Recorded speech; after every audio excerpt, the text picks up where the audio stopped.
It's time to improve your English listening and speaking skills with another true and frankly crazy story.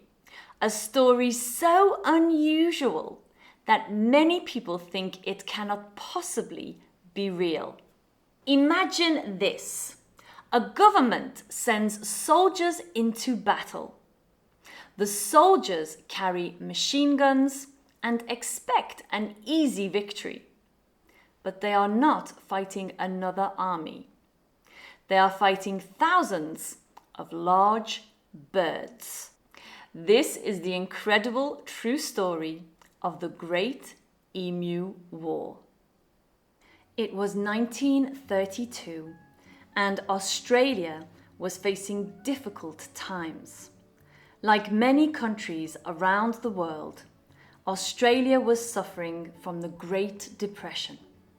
Money was scarce, jobs were hard to find, and many families struggled to earn enough to survive.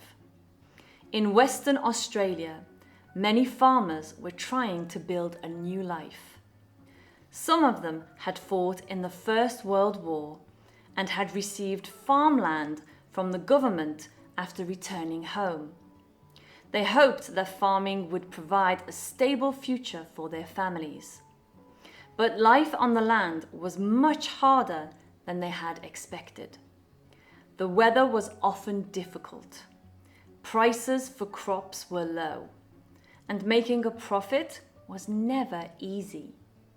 Then, as if those problems were not enough, another challenge arrived. Every year, after the breeding season, thousands of emus migrated across Western Australia in search of food and water. An emu is the second largest bird in the world after the ostrich. Although it cannot fly, it is a powerful animal with long legs that allow it to run at speeds of almost 50 kilometers per hour. That year, around 20,000 emus entered the farming regions. The birds spread across the fields, eating wheat and damaging crops that farmers had spent months growing. As they moved through the countryside, they also broke fences, making it easy for rabbits and other animals to enter the farms and cause even more damage. For the farmers, it was becoming a disaster. Many believed they might lose an entire season's work. They asked the Australian government for help, hoping that something could be done before it was too late. The government decided to send soldiers. It seemed like a simple solution. If trained soldiers had machine guns, surely they could deal with a group of birds. A small military team, led by Major Meredith, arrived with 2 Lewis machine guns and thousands of rounds of ammunition. At first, everyone expected the operation to be over within a few days. Instead, things quickly became much more difficult. When the soldiers found a large group of emus, they carefully moved into position. They waited for the birds to come closer before opening fire. But as soon as the shooting began, the emus reacted immediately. Instead of staying together, they scattered in every direction. Within seconds, one large group had become dozens of small groups running across the countryside. The soldiers found it almost impossible to hit enough birds before they disappeared. A few days later, they tried a different strategy. This time, they attached one of the machine guns to a truck. The plan was to chase the emus across the fields while firing at them. On paper, it sounded like a clever idea. In reality, it was a complete failure.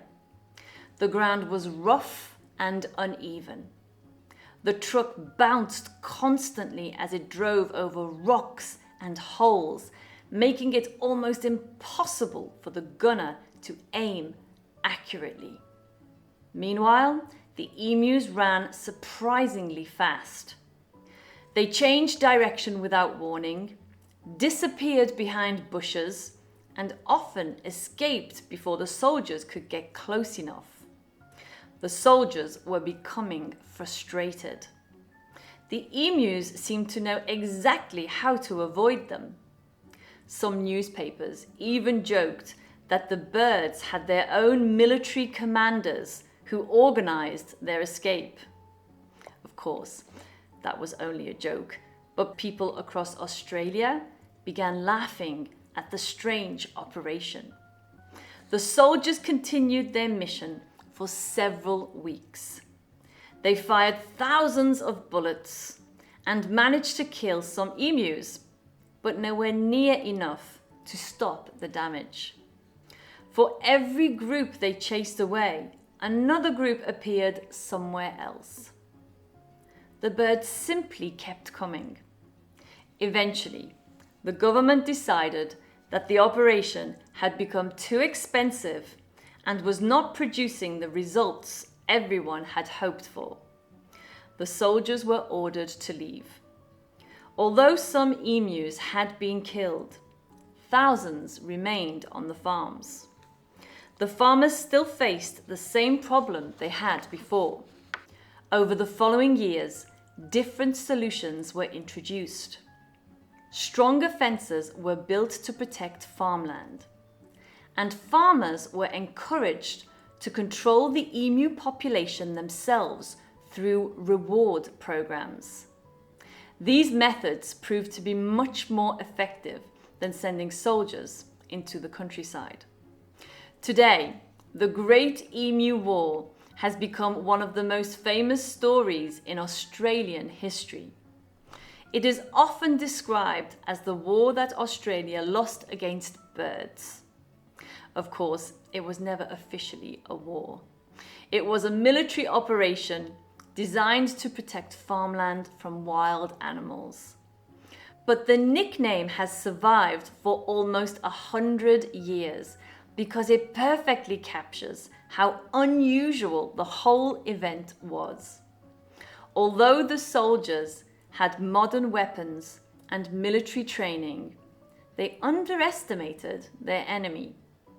The emus were fast, unpredictable, and perfectly adapted to the Australian landscape. That is why this strange story continues to entertain people around the world nearly a century later.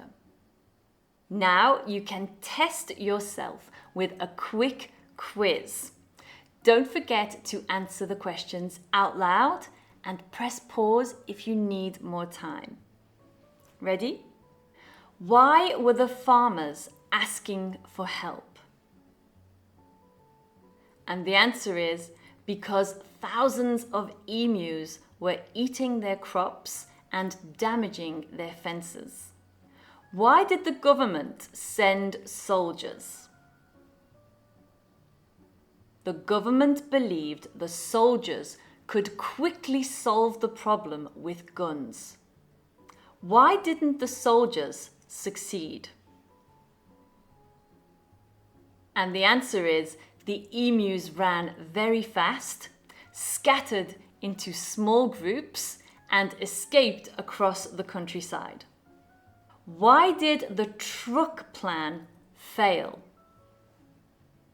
The uneven ground made it difficult to drive and almost impossible to aim a machine gun.